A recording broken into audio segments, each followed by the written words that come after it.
Hello everybody! Today I'm going to show you how to add a photo to a video using Capcut.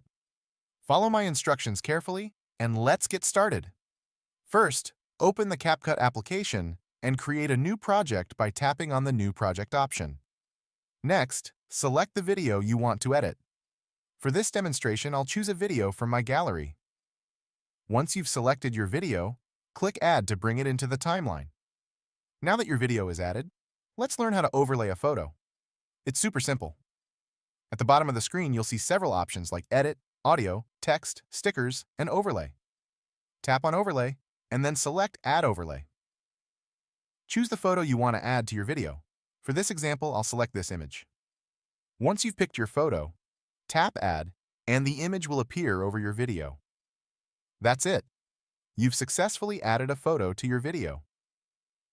Feel free to explore other editing options to make your video even more creative. If you found this tutorial helpful, don't forget to like this video and subscribe to my channel. See you in the next one.